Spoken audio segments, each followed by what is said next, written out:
Hello friends, जिस तरीके से मैंने पहली वीडियो में आपके साथ चर्चा की उसी का कंटिन्यूशन करते हैं। तो अब बाजार के एनालिसिस के बारे में बात करते हैं। सबसे पहले देखिएगा, बाजार में आज जो दो कैंडल बनी वो हमारी महीने के एंड का जो हमारा टारगेट था लगभग उसके पास आ गई हैं। अब अगर बैंक निफ्टी की तरफ अगर आप बढ़ते हुए नजर आए तो ध्यान रखना है आपने आपने ध्यान रखना है वो बता दूं मैं आपको। निफ्टी बैंक जो है एक अच्छी स्पोर्ट के ऊपर बंद हुआ है और ये जो 40,300 के ऊपर बाजार बंद हुआ है ये वास्तव में एक अच्छी स्पोर्ट जो है निफ्टी के अंदर है। और हो सकता है कि क्योंकि अभी पैनिक है तो बहुत लोगों ने अभी जो तेजी की पोजीशन बना रखी होंगी तो उनको हो सकता है कि सोमवार के दिन एक बार बाजार नीचे लेके आए। और बाजार नीचे लेके आए ना, बस ध्यान रखना। अब आप यहाँ से ये मेरा व्यू है, हो सकता है एक दिन में ना हो 2 दिन में हो, बट ये बाजार जैसे ही यहाँ पर आएगा 39,600 से लेके 39,800 900 यहां पर हो सकता है सुबह एक बार पैनिक क्रिएट करें। बट ध्यान रखिएगा यहां पर बाजार आसानी से टूटने वाला नहीं है। और बाजार के अंदर जो बड़े प्लेयर थे उनका पर्पस ये था, ऑप्शंस के प्रीमियम बढ़ने चाहिए थे। बजट से पहले वो बढ़ गए। ऑप्शन सेलर अब बढ़िया पैसा बनाएंगे। आप लोगों ने पुट भी खरीद रखी है, कॉल भी खरीद रखी हैं, कुछ लोगों ने बाउंस के लिए खरीद रखी हैं। तो हो सकता है कि पहले बाजार एक बार नीचे जाए और फिर शायद एक बार ऊपर आए।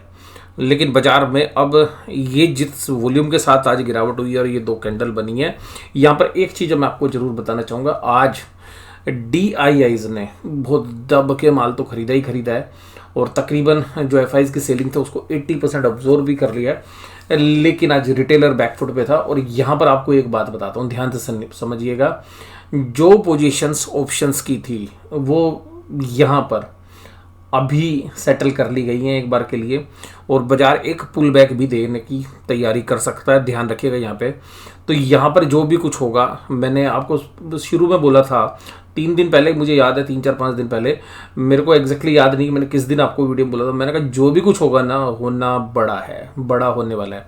अब वो बड़ा हो चुका है। अब बड़ा जब होता है ना तो थोड़ा सा ज़्यादा भी हो जाता है। अब ज़्यादा हो जाए तो ये थोड़े ना उसके ज़्यादा के साथ बह जाओगे। अगर यहाँ पे बाजार आता है तो मुझे लगता है कि बाजार के अंदर एक पुल बैक जो है प्ले होना चाहिए। बाजार के अंदर FIIs ने अपना गेम खेल लिया। जो उन्होंने ऑप्शन के सौदे बना रखे थे उन्होंने कुछ ना कुछ कवर कर लिए होंगे, कुछ छोड़ रखे होंगे। बट ध्यान रखिएगा कि ये एक बड़ा जबरदस्त, उसके नीचे भी अगर आप देखोगे तो बड़ा कंसोलिडेशन है। मैं इसको भी बहुत अच्छी जो है उम्मीद कर रहा था कंसोलिडेशन, लेकिन उस कंसोलिडेशन का सब्सटीट्यूट ये हो चुका था। तो ये जो कंसोलिडेशन 40,000 और 40,500 के आसपास था, 41 और 40,500, 41,000 के पास था एग्जैक्टली। तो वो कंसोलिडेशन सुबह ही टूट गया। तो फिर हमें कंफर्म हो गया था, जो आपको मैं बता रहा था कि भाई जब 41,000 तोड़ दिया और झटके के साथ तोड़ दिया फिर हम समझ गए थे भाई मंदी खेलो आज। तो ये रीज़न था। और आपको जो मैं बताऊं उसका कि भाई ये जो था, तो अभी इसके बाद ये वाला लेवल आ रहा था। लेकिन उस लेवल से पहले यहाँ पर बाजार कभी भी ओवरसोल्ड होते हैं ना, गिरते हो या चढ़ते हो थोड़ा सा पोज बनता है, तो पोज बनाने दो। ठीक है, गिरेंगे भी ना तो भी पोज बनाएंगे भी। अब पोज आना है, एक बाउंस भी आ सकता है। और ध्यान रखना है अपने भावनाओं में नहीं बहना है कि भाई मंदी मंदी, बिल्कुल मंदी। सारी लोग मंदी में होते हैं, मंदी में चढ़ जाते हैं, तेजी होती तेजी में चढ़ जाते हैं।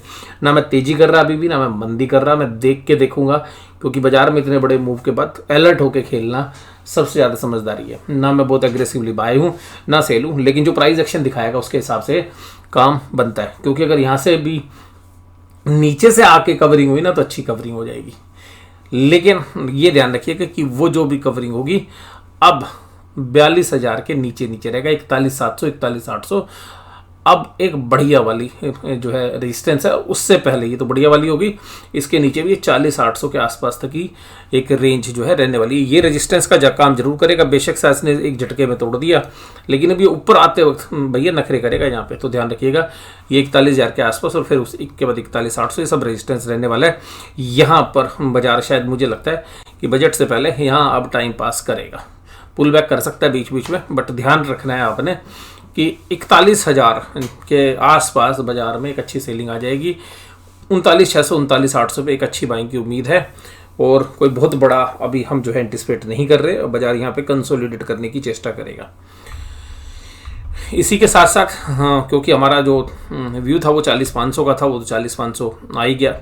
और हमने एक्सपायरी में 41,500 भी आपके साथ चर्चा की थी। और निफ्टी 17,604, 287.60। इसमें से काफ़ी बड़ा हिस्सा अदानी ग्रुप का भी है, लेकिन कैंडल आज कल वाली से भी बड़ी बनी है। इसकी सपोर्ट भी देखी गई है, यहीं आ रही है 17,300 17,400 के आसपास। और कुल मिलाकर ये भी एक अच्छी रेंज थी जहाँ पे बाजार बंद हुआ है। तो यहाँ पे इसमें भी मुझे लगता है कि 17,400 और 17,800 के बीच में जो है बाजार अभी टाइम बिता सकता है और रेजिस्टेंस आएगा। तो ध्यान रखिएगा 17,800 के आसपास सेलिंग, 17,400 के आसपास बाइंग। ये लग रहा है मैं अब कोई क्लियर कट ना तो मैं मंदी की बात कर रहा हूँ ना मैं तेजी की बात कर रहा हूँ, मैं कह रहा हूँ भाई यहाँ पे टाइम पास होगा और 2 दिन टाइम पास हो जाए, ऑप्शंस के जो सेलर हैं उनके पैसे बनेंगे। ऑप्शंस बायर को सब कॉल पुट सब खरीदवा दिए हैं और कॉल इसलिए खरीदी गई हैं कि भाई बाजार में भयंकर तेजी होगी, पुट इसलिए खरीदी गई भाई बाजार कुछ और ना टूट जाए, और पुट इसलिए भी खरीदी गई हैं कि कुछ लोगों ने पोजीशन हेज की हैं। जैसे हमें भी कुछ पुट खरीदनी पड़ी हैं क्योंकि पोजीशंस हमने हेज करने के लिए। और इसी तरीके से Tata Motors, ITC, Bajaj auto, doctor Reddy's और डीवीज लैब ये सब तेजी में थे। Adani enterprise, ICI bank, Adani ports, Reliance और एचडीएफसी बैंक मंदी में थे। और अब एडवांस डिक्लाइन के तो चीथड़े उड़ गए थे। बट आज मैं इस एडवांस डिक्लाइन को देख के अपने पोर्टफोलियो को देखता हूँ ना तो मुझे काफ़ी रिलीफ है कि भाई जो स्टॉक सिलेक्शन है अपना और जहाँ पर हम प्रॉफिट बुक कर चुके थे वो नीचे आ गए हैं, वो दोबारा से बाइंग के आसपास आ गए हैं। और जो पोर्टफोलियो में बचे हुए हैं मोस्टली जिनमें ज़्यादा पोजीशन है वो शेयर्स मतलब बाजार की गिरावट में, देखो गिरावट तो हुई है उनमें भी हुई है लेकिन बाजार को आउट परफॉर्म किया है। और Tata Motors, Bajaj auto, doctor Reddy's, ITC और डीवीज लैब ये सब तेजी में थे। और मंदी किसमें थी? Adani enterprise, Adani ports. और भाई वॉल्यूम के साथ था अदानी एंटरप्राइज में 7 गुना वॉल्यूम था, अदानी पोर्ट में भी अच्छा वॉल्यूम था। SBI, ICI bank, IndusInd bank ये सब कमजोर थे। इंडसइंड बैंक का तो देखिएगा मैंने भविष्यवाणी कह दी थी भाई जब भी बाजार गिरेगा इंडसइंड बैंक को कोई कुछ नहीं समझता, ऐसी धुलाई कर देते हैं।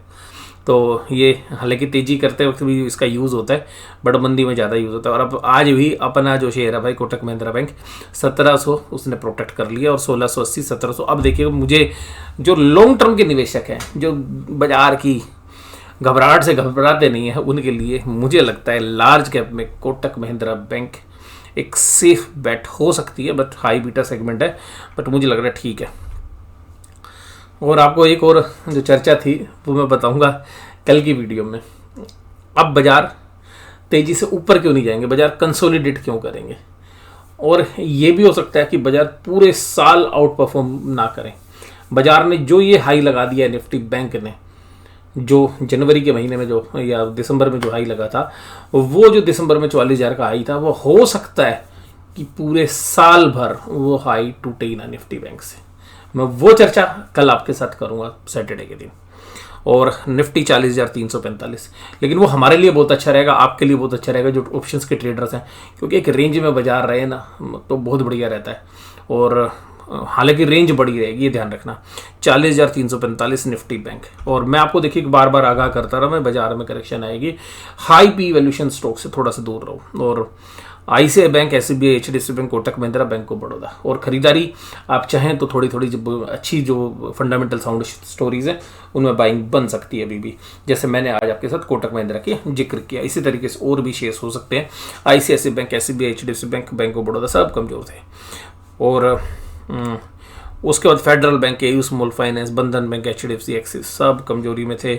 आईसीआई, एसबीआई, और एसबीआई को तो देखो तोड़ना लाजमी है क्योंकि सरकारी बैंक है, सबको ये लगता है भाई सरकार का इन्फ्लुएंस रहा होगा, इसी वजह से अदानी को पैसे दिए गए होंगे। अब अगर उसकी मार्जिन कॉल आएगी, मान लीजिएगा जिन लोगों ने भी प्लेस कर रखे होंगे, हो सकता है प्रमोटर ने भी शेयर्स प्लेस कर रखे होंगे और प्लेस हैं भी उनके, तो या उनकी जो दूसरी आर्म्स हैं वो जो प्रमोटर की कैटेगरी में नहीं है उन्होंने प्लेस करके शेयर ले रखे होंगे, तो फंडिंग किसने की होगी? सरकारी बैंकों ने। तो इसलिए बैंक ऑफ बड़ौदा और एसबीआई पे एक परसेप्शन भी जो है सेट हो जाती है। लेकिन मुझे ये लगता है कि अदानी ग्रुप के जो शेयर्स हैं वो वास्तव में हिंडनबर्ग के पास डिलीवरी थी, उसने डिलीवरी लेके माल को तो बाजार को तोड़ा है, किसी के कहने से बाजार नहीं टूटता। और अदानी तो बहुत बार देखी कि इन लोगों को धूल चटा चुके हैं। और इस बार अदानी का एफपीओ था और उसको डिसइन्वेस्टमेंट करनी थी अपनी, वो देखिएगा यहाँ चपेट में इस बार आ गए सही। आईसीआईसीआई बैंक और एसबीआई। और देखिए बाजार होते हैं, बाजार के अंदर जो ट्रेडर्स हैं वो दोनों साइड बाजार को घुमाते हैं। तो आईसीआईसीआई बैंक में भी 4.5% की कमजोरी रही। आप देखिएगा वॉल्यूम की बात करता हूँ, एसबीआई में 4 गुना वॉल्यूम था, 4 टाइम्स। लेकिन भाई साहब तोड़ने नहीं दिया, डीआईज दब के खड़े रहे भाई, माल उठाते रहे। आईसीआईसी बैंक 3.5 गुना वॉल्यूम था, माल उठाते रहे। एचडीएफसी बैंक 3 गुना वॉल्यूम था, डीआईज ने माल उठाते रहे। इन मोस्टली सारे शेयर्स के अंदर डिलीवरी परसेंटेज 70% के आसपास है, कुछ में 65 है और ज़्यादातर में 73-74% है। यानी कि इतने बड़े वॉल्यूम के साथ माल उठाया। यानी कि एफआईआईज ने तो ऐसी तैयारी कर रखी थी कि जैसे आज ये बाजार को 2-3 हज़ार पॉइंट तोड़ेंगे, लेकिन डीआईआईज ने भाई साहब मजबूती के साथ इनका मुकाबला किया और सारा जो बैंकिंग, क्योंकि बैंकिंग के अंदर ही रैशनलिटी थी तो वहाँ पे तो उन्होंने प्रोटेक्ट कर लिया। लेकिन देखिएगा जो एफआईआईज हैं उनके सामने जो डीआईज हैं, डीआईज में पब्लिक का पैसा लगा हुआ है, डीआईज की जो इन्वेस्टमेंट है, तो उन्होंने जो है अदानी पे बैट नहीं की। क्योंकि भाई अगर अदानी पे बैट करते और वो फिर आगे से अगर और ज़्यादा टूट जाता तो भाई वास्तव में 1-2 साल की, मतलब म्यूचुअल फंड्स की और इंश्योरेंस कंपनी की 1 साल की पूरी अर्निंग तक भी साफ हो सकती थी। 6 महीने से लेके 1 साल तक की पूरी अर्निंग साफ हो जाती उनकी। तो उन्होंने वहाँ बैट नहीं की, उन्होंने मजबूती, जहाँ फाइनेंशियल रिजल्ट्स अच्छे थे वहाँ पे बैट किए, जिसकी वजह से मुझे लग रहा है कि नीचे के लेवल्स पर ये प्रोटेक्ट कर लेंगे। लेकिन यहाँ पर मैं ये नहीं कह रहा कि ये बढ़ा देंगे, बढ़ाने की तो पोजीशन में नहीं है। बस अब डीआईज रोक सकते हैं बाजार को। अगर अब बाजार बढ़ेगा तो तभी बढ़ेगा जब एफआईआईज बायर बनेंगे। डीआईज क्या कर सकते हैं, 200, 400, 500 पॉइंट का मूव करा सकते हैं, बाजार को रोक सकते हैं, बड़ी रैली नहीं कर सकते हैं। इसीलिए मैं आपको बोल रहा हूँ 44,000 का जो आंकड़ा अभी बना था बैंक निफ्टी में, शायद काफ़ी अच्छी चांसेस हैं कि वो पूरे शायद साल भर का टॉप रहेगा। और साल भर का भी नहीं रहेगा, कम से कम 5-6 महीने का तो टॉप है ही, और जून तक के लिए तो शायद वो टॉप बना ही दिया। अगले क्वार्टर रिजल्ट से पहले शायद वो ना भी टूटे। और एफआईआईज की सेलिंग मैंने आपको बताई दी है, 6,000 करोड़ के आसपास की सेलिंग है और 4,500 करोड़ के आसपास की डीआईज की बाइंग है। और पुट राइटर है ही नहीं भाई, अब कितना तोड़ोगे पुट को, नहीं टूटेगी, इसीलिए पुट 0.5 बनाई है और पुट यहाँ पे 0.42 हो गई है।